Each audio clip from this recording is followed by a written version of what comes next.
আচ্ছা, এইখানে যে দুইজন অজ্ঞাত নামা লাশ যেটা প্রাইভেট কারের ভিতরে ছিল, এইটা আমরা শনাক্ত করতে পেরেছি এখন পর্যন্ত। দুইজনের বাড়ি হচ্ছে নোয়াখালীর চাটখিলে। তো এইটা আমরা মূলত পাইছি হচ্ছে এই গাড়ির যে নাম্বার প্লেট ছিল ওখান থেকে আমরা মালিককে খুঁজে বের করেছি। মালিকের বাড়িও হচ্ছে চাটখিলে বাড়ি। তো মালিকের কাছ থেকে মালিক হচ্ছে এখন চাটখিলে আছে, তার সাথে কথা হয়েছে, সে আসতেছে। তো এইখানে মূলত গাড়িটা এখানে আসে যে এই সিরাজুল ইসলাম মেডিকেল কলেজে আসে গতকালকে ভোরে 5টা 30 মিনিটের দিকে। হ্যাঁ, এখানে আসার পরে এরা প্রথমে দুইজন এখানে নামি, আর ড্রাইভার হচ্ছে নিয়ে চলে যায় ভিতরে একবার বেসমেন্টের যেটা যে পার্কিংয়ের জায়গা।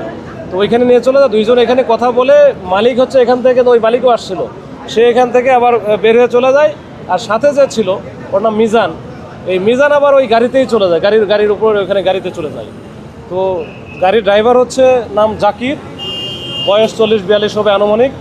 আর সাথে সেকেন্ড সিটারে যেখানে বসা ছিল তার নাম হচ্ছে মিজান, তার বয়স এরকম 38-40 হতে পারে। তারাও একই এলাকায় বাড়ি এবং এরা পরস্পর সাথে সম্পৃক্ততা আছে বা এদের হচ্ছে চেনা জানা পরিচয় আছে। তো এইখানে যেটা আসার কারণ হচ্ছে এখানে একজন ওই এলাকার ঘোমাতলি এলাকার একটা ছোট বাচ্চা, ওই যে জুবাইয়ের নাম, তো ওই বাচ্চাটার এখানে একটা অপারেশন হয়েছে, লিঙ্গের কি কিছু একটা আছে, এটা অপারেশন হয়েছে। এই অপারেশন তার কালকে রিলিজ হওয়ার কথা ছিল। এই রিলিজ হয়ে এটা যেন তাকে নিয়ে যেতে পারে এই জন্য এই গাড়ির সাথে বা গাড়ির মালিকের সাথে যোগাযোগ করছে।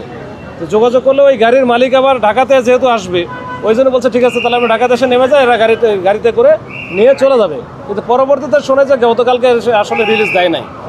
তখন এরা আবার ওদেরকে সাথে যোগাযোগ করছে যে আমার গাড়ি লাগবে না, এটা আমার একদিন পরে হয়তো আমাদের ডাক্তার রিলিজ দিবে, এই বলে তারা কিন্তু আবার ওদেরকে মানা করে দিচ্ছে। তো এর মধ্যে যে মালিক সে এদেরকে চেষ্টা করছে গতকালকে থেকেই যে রিস্ক করা ট্রাই করছে, কিন্তু এদের কোনোভাবেই মোবাইলে ঢোকে নাই। তার কারণে বেসমেন্টে আসলে একটু নেটওয়ার্কের প্রবলেম আছে, তবে কিছু ফোন ঢুকছেও কিন্তু রিসিভ হয় নাই। তখন এরা ওর মধ্যে একটা ছিল যে এরা গেল কোথায়, সেই অনেক বিষয়টি ছিল। আজকে আমরা যখন জানলাম, যখন ফোন দিচ্ছি, তখন সে বললো যে আমি কাল থেকে তো ট্রাই করতেছি, পরে তো পাচ্ছিলাম না। এই হচ্ছে বিষয়। মৃত্যুর কি প্রাথমিক কোনো ধারণা করছেন যে কি? এখন আমরা সিসি ক্যামেরা যেটা আমরা পুরোটা দেখলে বুঝতে পারবো, মোটামুটি আমরা দেখেছি এখন পর্যন্ত ওই রকম অস্বাভাবিক কিছু দেখি নাই যে ওখানে অন্য কেউ যাওয়া বা অন্যরকম কোনো কিছু এখনও দেখি নাই।